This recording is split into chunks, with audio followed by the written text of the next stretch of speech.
டேய் கண்ணு மாயாவி, ஏன்டா இப்படி துரும்ப இழைச்சு போயிட்ட? அப்பஞ்சத்த துக்கம் தாங்க முடியலக்கா. அதனாலதான் கொஞ்ச நாளைக்கு ரெஸ்ட் எடுத்து போலான்னு வந்தேன். ஆமா, இவர் பெரிய ஐநா சபை மெம்பரு. உலகம் பூரா பிளைட்லயே சுத்தி களைச்சு போயிட்டாரு. அதனால ரெஸ்ட் எடுக்க இங்க வந்திருக்காரு. ஏண்டா, நீ ஏன் ஒரு கருநாயி, ஒரு காவலுக்கு ஒரு சொறி நாயா? மச்சான், நான் அடக்கி வச்சு பேசுங்க. என்ன எது வேணாலும் சொல்லுங்க. இந்த டைசன்ங்கிற பரமசிவத்தை பத்தி பேசாதீங்க. ஆடம் கொக்கமக்க அதுல டைசன்ங்கிற பரமசிவம். அது ஒரு பெரிய சோக கதை மச்சான். உன் உடம்புக்கெல்லாம் சோகமே வரக்கூடாது. வந்துருச்சே. சரி சொல்லு. எங்க பரம்பரையில யார் செத்தாலும் நாய்க்குள்ள ஆவியா பூந்துக்குருவோம். இப்ப எங்க அப்பன் செத்து இந்த நாய்க்குள்ள ஆவியா பூந்துக்கிட்டாரு.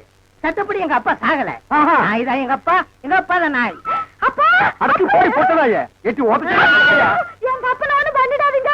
அவன் நான் என்ன பண்ண போறேன்? மனுஷன் நிழல் பட்டா தன்னால செத்து போயிடறான். என்னங்க நீங்க வீட்டுக்கு வந்திருக்கிறேன்ற நம்பிய ஒரு வாய் சோறுங்க போக சொல்றீங்க? இவன் ஒரு வாய்க்கு 9 கிலோ திம்பாடி. அரிசிக்கு நான் எங்க போவேன்? ஏண்டா மாப்பிள்ள நாயி, இங்க எதுக்குடா வந்த? கவலையெல்லாம் மறந்து இந்த ஊரை சுத்தி பார்க்கலான்னு வந்தேன். ஆஹா, இது பெரிய ஜப்பானு. சிட்டி 50 கிலோமீட்டர் சுற்றளவு சுத்தி பார்க்க வந்தியாக்கும். ஏண்டா 35 மீட்டர் நீ பார்த்தது இல்ல? அப்படி திரும்பு, அதான் வடக்க. இப்படி திரும்பு, இதான் மேக்க.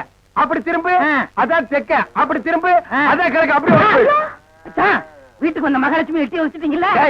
மகாலட்சுமி கேவலப்படுத்தாத. தம்பி என்னன்னு சொல்ற? அப்பா சாகும்போது சொத்தை உனக்கு எனக்கு சரிபாதி எழுதி வச்சிட்டாரு. நான் ஒண்டி கட்ட என்ன செய்ய போறேன்?